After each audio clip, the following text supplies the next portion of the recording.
असल में कल आपने ये इशारा दिया था कि बैकडोर बातचीत की जाए तो मुमकिन हो सकता है कि ये भारत अपनी टीम को इजाज़त दे दे।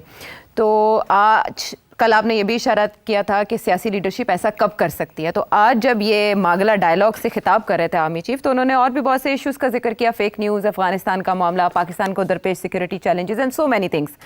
बट जो भारत के हवाले से उनकी स्टेटमेंट्स हैं वो ये कि भारत के इंतहा पसंदाना नज़रिए की वजह से जो बैरून मुल्क मुकीम अक़लियतें हैं वो महफूज नहीं हैं, ख़ासतौर पर जो अमेरिका, बरतानिया और कनाडा में मुकीम हैं। इसके अलावा मकबूजा जम्मू कश्मीर में भारत का जुल्म बर्बरियत भी हिंदुत्व नज़रिए और पॉलिसी का तसलसल है। यानी भारत पर सख्त तनकीद आर्मी चीफ ने की आज। अब देखिए ना, इससे तो क्लियर हो गया ना कि cut no Champions Trophy, no softening of relationship with India, no trade। ये जो इसाक डार साहब ने गुड्डी उड़ाने की कोशिश की थी आर्मी चीफ की तरफ से, एस्टैब्लिशमेंट का पॉइंट आ गया जी, स्ट्रेट फॉरवर्ड।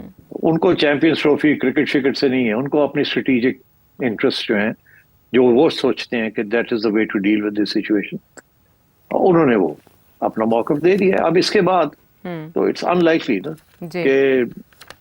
कि भारत की तरफ से वो क्रिकेट टीम भेजेंगे। मेरा ख्याल है आपने देखा ना, मैंने इशारा किया था कि जो कश्मीर में, मकबूजा कश्मीर में जो पार्लियामेंट के अंदर जो डिमांड्स पेश की गई हैं कि जी 370 को रिस्टोर किया जाए, और इल्ज़ाम लग रहे हैं उमर अब्दुल्ला के ऊपर कि आप you are in touch with, आपको उधर से इंस्पिरेशन आ रही है and so on and so. ये इल्ज़ाम लग रहे हैं ना इंडियन मीडिया के कि आप जो है you are acting on behalf of जी and so on। तो although that's not the case but still, तो I think ये hard line जो है is because हमारी तरफ से और आज़ाद कश्मीर और जम्मू कश्मीर के अंदर there is a sentiment कि जी जो फेडरल गवर्नमेंट ने वहाँ किया है वो गलत है, we want our special status back। so I think reaction में Indian government is taking a hard line. वहां भी नरेंद्र मोदी ने बड़ी सख्त बातें की हैं अगेंस्ट दी कश्मीर असेंबली, और अब ये चैंपियंस ट्रॉफी के ऊपर भी मैंने कहा ना, कबड्डी भी खत्म कर दी जी। और ब्लाइंड क्रिकेट भी नहीं, हालांकि कभी आज तक कबड्डी हमेशा आ जाती थी और ब्लाइंड क्रिकेट आ जाती। तो ये पैटर्न है, और उस पैटर्न में अब आपने देख लिया कि जैसे कहते हैं ना कि नो एब्सोल्युटली नॉट, चीफ साहब ने कर दिया, तो खत्म वही बात है। लेकिन अब आगे देखना ये है कि दोनों तरफ से एब्सोल्युटली नॉट हो गया ना, तो अब बात ये है कि अब आगे देखना ये है कि पाकिस्तान क्रिकेट बोर्ड ये अब क्या पोजीशन लेते हैं, कि हाइब्रिड के एक्सेप्ट करते हैं या नहीं करते, या फिर कोई और रास्ता ढूंढते हैं, आई डोंट नो। मगर जाते जाते एक बात मैं जरूर कह दूं, जो अब चैंपियंस ट्रॉफी की बात हो रही, बहुत से लोगों का ये कहना है, मुझे कुछ इंडिया से भी वो लोगों ने पूछा है कि अगर मियां नवाज शरीफ साहब नरेंद्र मोदी साहब से राब्ता करें और कहेंगे कि चैंपियंस ट्रॉफी पाकिस्तान में होने दें जी, तो कुछ लोग मुझे ये कहने की कोशिश कर रहे हैं कि फिर चांसेस ब्राइट हैं। अच्छा, फिर चांसेस ब्राइट हैं कि अगर मियां साहब ये करें। अच्छा, मेरा इसके बारे में दो मेरी कमेंट्स हैं। पहली बात तो ये है कि अब सवाल ही पैदा नहीं होता कि मियां साहब ऐसी को बात करें after the army chief statement, in my view. आपको पता है कल मैंने यही कहा था कि कल या परसों कहा था कि अगर एस्टेब्लिशमेंट चाहे ग्रीन लाइट दे तो फिर शायद आपकी हुकूमत, शहबाज साहब या मियां साहब या कोई और, इस बात को बैक चैनल के जरिए आगे बढ़ाएं जी। मगर अगर आपकी एस्टेब्लिशमेंट ही आपको ना कर देती और हार्ड लाइन ले रही है जिस तरीके से वो ले, तो फिर there is no question of Nawaz Sharif Sahab या शहबाज शरीफ साहब somebody getting up and saying no Narendra Modi साहब हम आपसे राब्ता करें। It does not happen like that. अच्छा, तो मेरा ख्याल है अब कोई सवाल ही पैदा नहीं होता कि नवाज शरीफ साहब कोई ऐसी पेशकदमी करें या इनिशिएटिव ले to reach out to Narendra Modi. Nawaz Sharif Sahab would never do take this decision without formal consultation with the establishment and the accommodation of the establishment's point of view. This government is totally dependent on the establishment, and this government will never go against what the establishment is saying. और army chief ने आपको बता दिया है what is their position. अच्छा सेठ साहब, एक और कंफ्यूजन है, वो भी दूर कर दीजिएगा प्लीज़, के सोर्सेज ये कह रहे हैं कि आईसीसी ने भारत से तहरीरी जवाब मांगा है कि आप रीजंस दें, क्योंकि पीसीबी ने 12 नवंबर को एक ख़त लिख के कहा है कि हमें बताया जाए बाकी टीम्स आ रही हैं तो भारत को क्या एतराज़ है, और ये भी कि भारत के बगैर पाकिस्तान ये इवेंट करा सकता है, श्रीलंका या वेस्ट इंडीज़ को इवेंट में शिरकत के लिए बुलाया जा सकता है।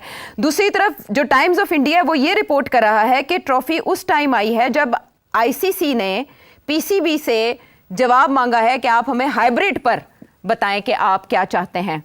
तो आईसीसी ने असल में किया क्या, क्योंकि ये सब सोर्सेस कोट कर रहे हैं। बात यह है कि आईसीसी तो चाहती है कि हाइब्रिड हो जाए। मैंने आपसे कल भी जिक्र किया था कि जब मेरी मुलाकात हुई थी जय शाह के साथ ऑन द एशिया कप, तो उसमें ग्रेग बार्कले जो आईसीसी के चेयरमैन है वो भी थे। एक स्पेशल मीटिंग थी जिसमें हम 3 थे सिर्फ, उसमें और चौथा कोई नहीं था, जिससे मैंने अपना ये मौक़िफ़ हाइब्रिड का समझाने की कोशिश की और आईसीसी को भी कहा कि इनको समझाएं कि हाइब्रिड कर लें, नहीं तो हम नहीं पार्टिसिपेट करेंगे अगला जो वर्ल्ड कप आ रहा है। मैंने वो बड़ी पक्की धमकी दी थी। और तो उसमें मुझे याद है, and I said to you yesterday, कि आईसीसी की इंक्लिनेशन यही थी कि अगर हम रोकना नहीं चाहते या अगर और हाइब्रिड कर लें, और अगर वर्ल्ड कप के अंदर भी पाकिस्तान का ये मौक़िफ़ हुआ तो इंडिया को भी सोचना चाहिए, क्योंकि इंडिया में था ना कि जी पाकिस्तान के मैचेस जो हैं वो इंडिया में ना हो। मगर उस वक्त की जो पीसीबी की जो लीडरशिप थी, गालिबा ज़का अशरफ साहब थे, उन्होंने फिर जाके एक्सेप्ट कर लिया था कि हम इंडिया में खेल लेंगे। तो अब बात यह है कि उसको आगे नहीं बढ़ाया इस हाइब्रिड मॉडल को। अब पता नहीं क्यों नहीं बढ़ाया। It was a perfectly decent step by step approach कि जब तक ये मसला हल नहीं होता उस वक्त तक इंडिया पाकिस्तान खेलने तो चाहिए ना, एंड सो ऑन। क्योंकि ये मामला is not about between PCB and BCCI, ये गवर्नमेंट्स का मामला है। In the meanwhile compromise, boards को कॉम्प्रोमाइज करके गेम को तो आगे चलाना चाहिए ना जी। तो अब अनफॉर्चुनेटली अब ये लेटेस्ट पोजीशन ऐसी है कि ये हमें, मुझे ऐसे लग रहा है कि we are pushing ourselves into a corner, और हमें ये ना हो कि फिर हम यहाँ से भी निकलना मुश्किल हो जाए। और शुक्र है कि अभी पीसीबी की तरफ से डायरेक्ट कोई बात नहीं आई, नकवी साहब ने खुद अपनी तरफ से कुछ नहीं कहा, मीडिया के जरिए ये जंग चल रही है। तो ये ठीक है मीडिया के जरिए चले, मगर at the end of the day my approach is कि let's be realistic and let's not let cricket not suffer। अगर एक पार्टी जो है वो पॉलिटिक्स ला रही है तो we should not bring politics into it। लेकिन ये क्रिक इन्फो ESPN पे रिपोर्ट हुआ है कि मोहसिन नकवी साहब ने कहा है कि हम हाइब्रिड मॉडल एक्सेप्ट नहीं करेंगे चैंपियंस ट्रॉफी के लिए। तो आपको लगता है कि पाकिस्तान को इस पे फ्लेक्सिबल होना पड़ेगा आखिरकार? अब मोहसिन नकवी साहब के क्या कंसिडरेशंस हैं, उनको क्या हिदायत हुई है ऊपर से, आई कांट से। मगर अब नजर मुझे यही आ रहा है कि पाकिस्तान क्रिकेट के अंदर भी बहुत पॉलिटिक्स शुरू हो गई है। It is unfortunate. बीसीसीआई में तो थी गवर्नमेंट इंटरफेरेंस, मगर अगर पीसीबी में भी गवर्नमेंट इंटरफेरेंस हो रही है तो व्हाट कैन आई से। ठीक है, यानी मामला है अभी भी हवा में। अब देखते हैं कौन कैच आउट होता है या कौन छक्का लगाता है। वापस आते हैं ब्रेक के बाद। और अब आपके सवालों की बारी। सईद अब्बासी साहब शंघाई से सवाल कर रहे हैं, यार मोहम्मद वकार साहब पेशावर से, बहुत इंटरेस्टिंग क्वेश्चंस हैं आपके, कोशिश करेंगे आज उन्हें शामिल करने की। लेकिन अली इसहाक साहब लाहौर से क्या जानना चाह रहे हैं पहले वो? सेठ साहब, आपकी तकरीबन 100 में से 99% पेशन गोई अंदरुस्त साबित होती है। जैसे आपने पीछे आईनी तरमीम के हक में पेशन गोई की थी कि वो अक्टूबर में होकर रहेगी, मौलाना साहब भी उसके वो दस्तखत करेंगे, वैसे का वैसा ही हुआ।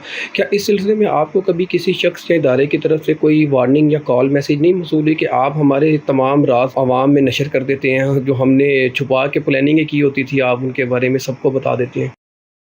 बताएं। नहीं, ऐसी कोई बात नहीं है। देखिए, तजिया होता है ना। मैं ये तो नहीं कि मुझे कोई फीड करता है तो मैं वही बातें करता हूँ, ऐसी बात नहीं है। गलती भी हो जाती है। बट देखिए, मैं 40 साल से जर्नलिज्म कर रहा हूँ, तो कुछ ना कुछ तो सीखा है ना।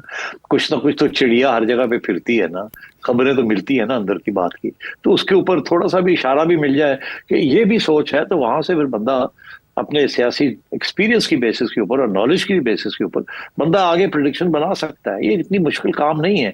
आमतौर पे लोग करते नहीं है बिकॉज होमवर्क नहीं किया होता उन्होंने। I do homework plus contacts पड़े हैं और चिड़िया हर जगह पे फिरती है, तो ऐसी बात नहीं है। मुझे नहीं कभी किसी किस्म की भी ये आया कि आपने ये बात क्यों कर दी या क्यों नहीं की।